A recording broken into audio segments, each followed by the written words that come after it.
Yeah, and I just want to say this. I have lived so many different places, and I've seen how they like to come against the plants, you guys. I'd like to see the evidence and why they don't go against the other hard drugs that are out there. The real harmful things that are out there that aren't plants. You know what I'm saying? Like, when you talk about all the medicines and stuff, and I am one to tell you, I talked to some of my friends.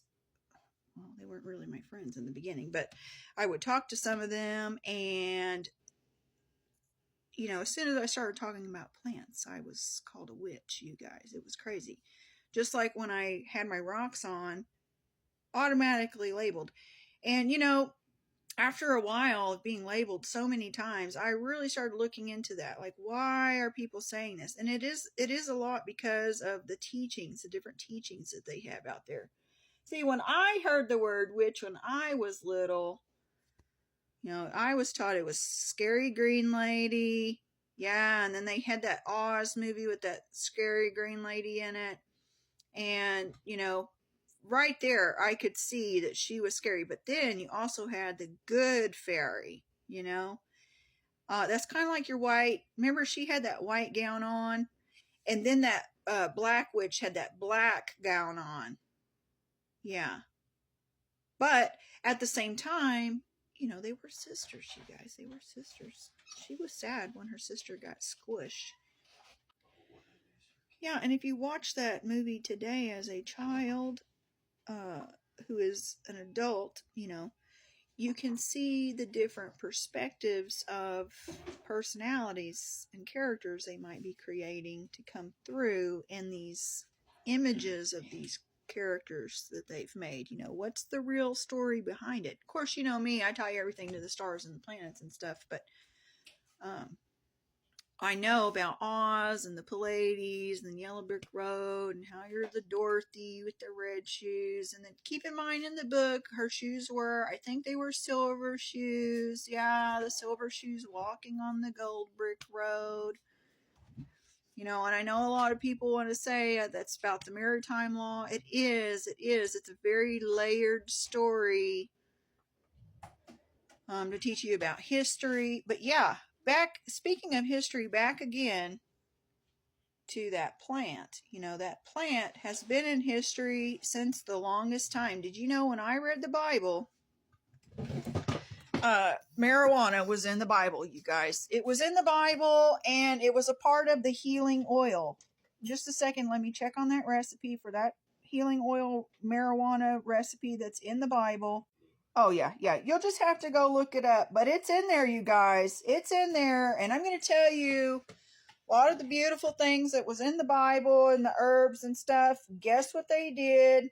They smoked them, friend. They made those herbal mixtures and smoked them herbs for that aroma. And they would breathe in that smoke in the temple of God. That's why his house was filled with the white smoke, you guys. It was from the burning of them incense, those beautiful plants. And I'm going to tell you, marijuana is also the burning bush. I've shown you marijuana so many times and how it connects with the dye. And I've shown you the many hidden stories of that book. There's layers and layers to that story. But yeah, I want to know. Why are they working so hard against the plants, you guys, that God gave us, but they're not going after the other drugs like they're going after that plant? I think it's because they understand what that plant is for. That's what I really think it's about, you guys. It's always about the spiritual stuff with me. They know how powerful and spiritual that plant is and how it uplifts you. They've even gone as far as to try to create fear in your mind by naming it the devil's lettuce. So if they're saying that God made all the plants and then they go and they call that the devil's lettuce, and you see how they're saying God's the devil right there? I'm just saying, just take notice. Just like that green money that's in your pocket is also called the devil's lettuce. Okay? We know God likes money too because he gave us some money down here to play with. And I've told you all about the history of money and how shells used to be money. Think about that, you guys. And then the money sign is the snake on the ladder for your DNA. It all connects. It all connects. So yes, I'm just coming on here on my page. This is my page. I come on here and I say what I want. This is my, let me see. What did I call this last time? It was my laughing box yesterday. Because see, my box, my head is in this box mostly when I'm talking with you, this box. In the black cube that's right here, you know, my phone, the black mirror with my head inside of it. And I come on here, and sometimes this is my laughing box. Sometimes this is my think tank.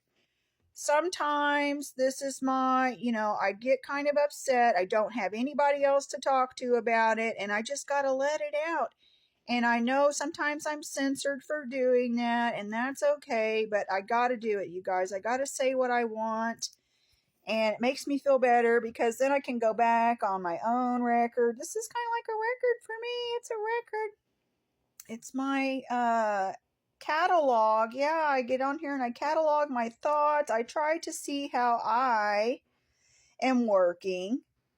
Yeah, that's how I do it. Yep, I could do this in a journal too. And this is kind of like my video journal, you guys. This is my video journal.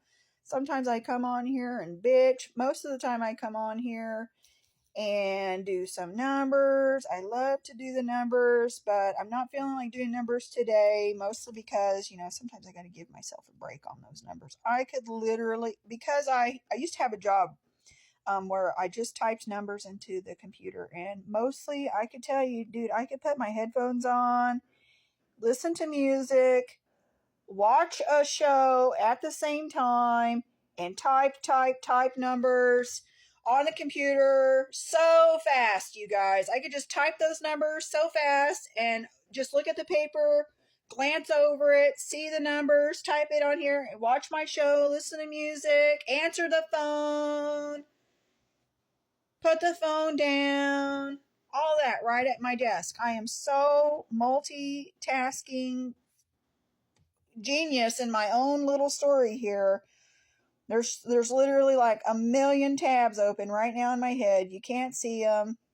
I've been computing it up. I've been adding all those numbers up. I've been adding it all up.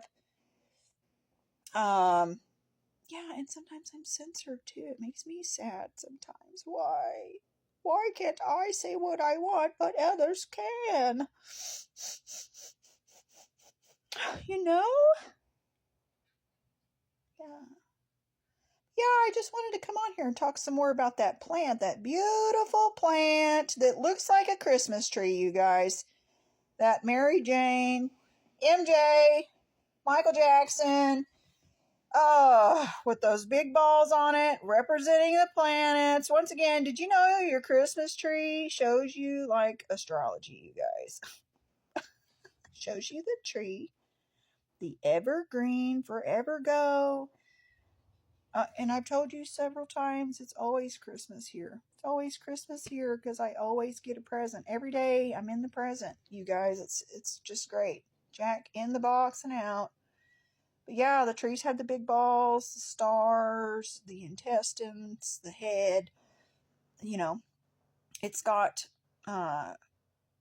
so much going on that tree. Symbology, spiritual symbology. The snake, you guys. The intestines, you got a snake inside your body too. It's your intestines, just so you know.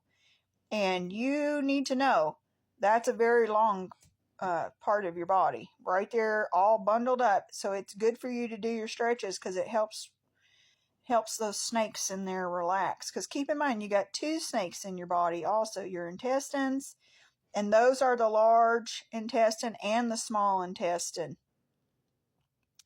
Yeah. Testines. Yeah, and I talk to my body organs a lot too for my health. They tell me what I need. I've been drinking catnip tea, some mugwort. Oh, those are so good. Lemon balm. Such powerful plants, you guys. What's another one? Hold on, I'll tell you one more I got. Yeah, I got a cookie plant. I got marshmallow root. I got them hops.